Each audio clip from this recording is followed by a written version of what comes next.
Hey, I am going to try for a quick video. I don't think there will be any ugly crying this time, as there was yesterday. Let's see. Today, I guess the main thing that I want to talk about is how this seems to be, and it feels good. This seems to be a self-improvement weekend for me. So, yesterday I talked a bit about kind of exploring Sex and Love Addicts, their book, and then I thought about going to a meeting. I went to that meeting, but also last night I read Geneen Roth's, I think it's called When Food is Love, something like that. I read that, and so that was good. And then today I started Women, God, and Food, or some other order of those things, which I think is very good.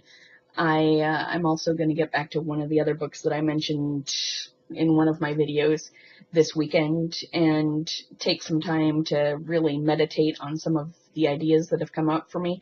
I wanted to just share that for me, the Sex and Love Addicts group that I went to today turned out to be really good, and I was pretty surprised, actually, because I've always thought of food as being my issue, and I think I mentioned that Overeaters Anonymous didn't really do it for me. For me, it just, a lot of it had to do with the fact that I'd go to the meetings and, people obsessed with food would, start talking about food, or they were having such a different kind of recovery experience that I just didn't really relate.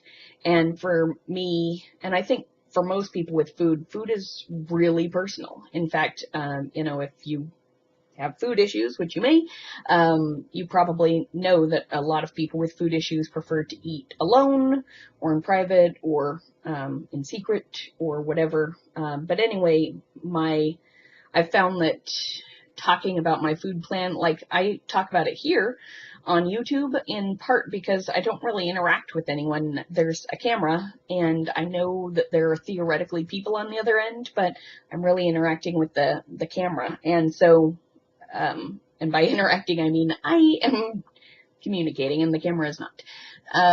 So anyway, food is very personal, and a lot of times I don't really care about what other people's experience is with it. It doesn't necessarily help me, and sometimes can hurt me. I remember being in Overeaters Anonymous, and there were so many people who kept falling off the wagon and being messed up, and that almost gave me permission to fall off the wagon, and like everyone does it, and I didn't find it a nurturing, safe place for me to find recovery. So anyway, I've obviously worked on some food stuff and will continue to do so. But then today in this group, part of me thought, who are these people that are going to show up at this meeting, and will I be like one of two people who show up?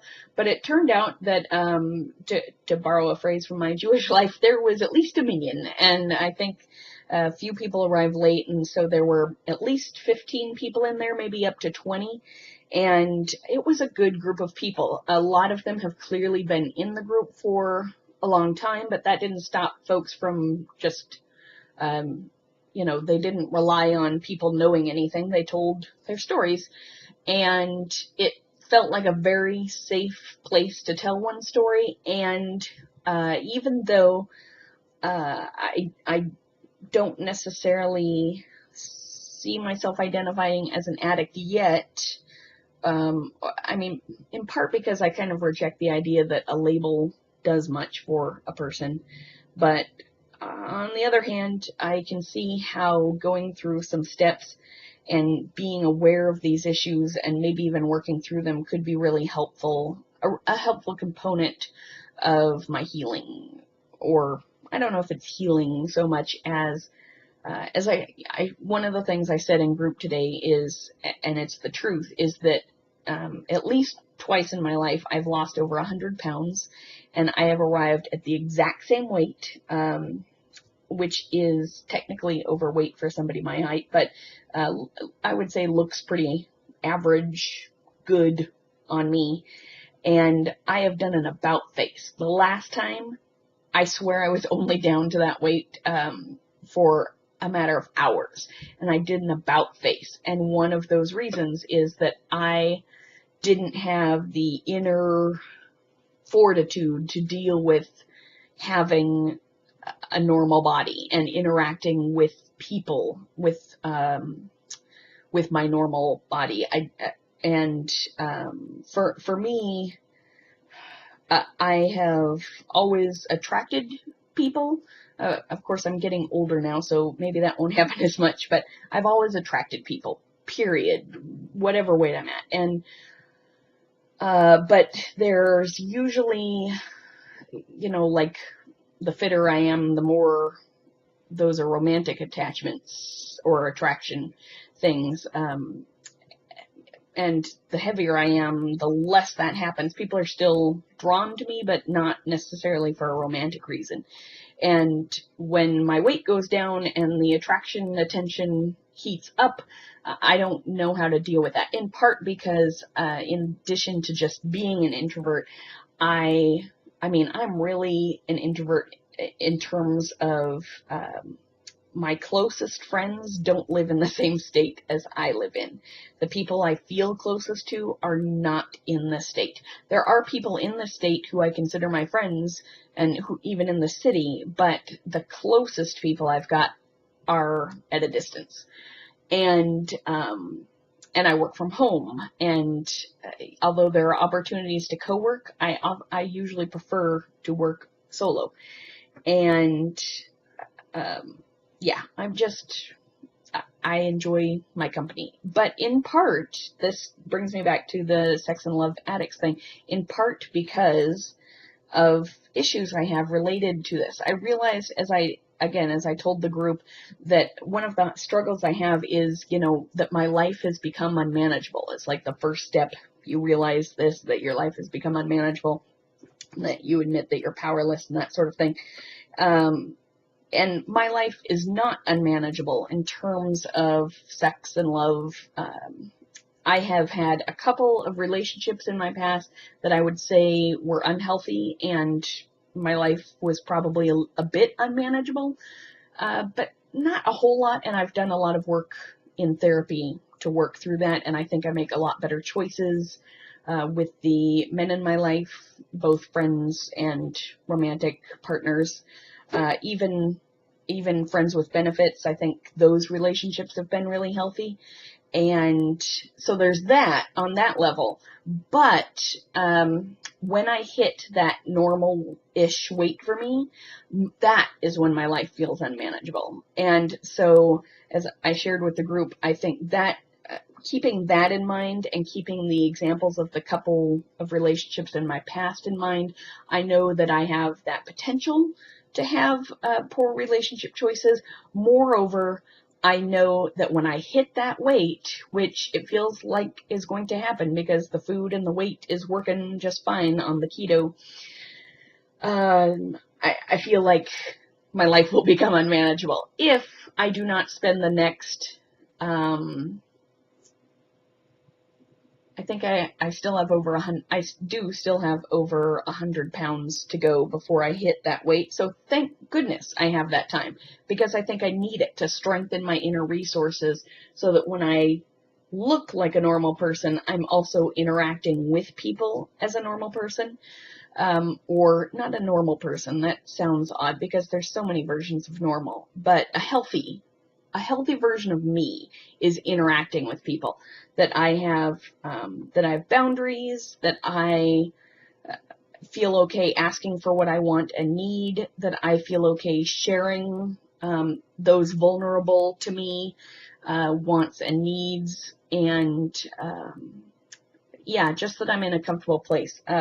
Just real quick, this video is already longer than I wanted it to be, but I think one of the key things that I have picked up from the book that I read last night and the book I'm reading today is how things, so it could be food or sex or love or something else, is a way of comforting oneself from past trauma or past pain. And it's almost like not so much an inner child thing, but just that we try to avoid re-experiencing that same pain, and that really resonates for me, in that I have been, that as a child, I expressed my needs and my wants, in particular to my father, and he wasn't in a place to meet those needs.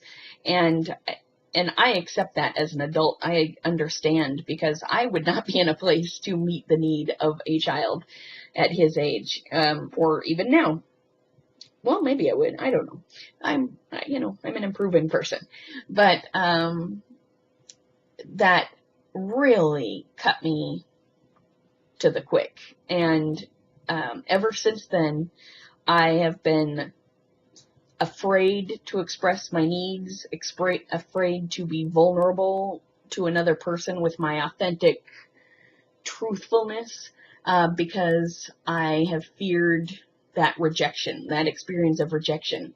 Even though I obviously lived through it, but I found unhealthy coping behaviors I've tracked this down in the past, from like second grade on. I found food. Food never rejected me. All I had to do was have enough money to buy it, and food never rejected me. Food gave me what I expected from it, what I wanted from it, but I really connected with these people at the meeting. There was so much diversity there, but I really connected with the idea that I need to work on, which is allowing myself to have a healthy relationship with somebody where I can express my needs. And it doesn't have to be a romantic relationship. I practice this a little bit on Facebook, by being authentic, and people love it when I share my foibles. And I practice it with my friends a bit, and I don't necessarily need to practice it with a romantic partner, but I want to be able to practice that with a romantic partner, even a friends with benefits or a casual relationship. But I would like to be more authentic with what I want, what I need, both physically and emotionally, and be okay with myself if somebody doesn't want to give me those things, or can't give me those things that I would want and need for whatever reason. To say, you know what, it's totally okay that, I mean, obviously it is okay, whatever somebody wants or needs to do, but just to I guess no longer awfulize it to the point where that would be a devastating blow, and it can still be sad and it can still be disappointing, but to not have that be overwhelming, to take it in and feel those feelings and not obsess with that, to just focus on being my most healthy, authentic self, and having whoever it is that comes into my life or out of my life also have a healthy, authentic experience with me. I think that's only fair. So anyway, it's self-improvement weekend, and I will probably do another update once I finish this next book, or once I have some more thoughts on that. Memorial Day weekend is self-improvement weekend. What do you think, Lulu? She's excited.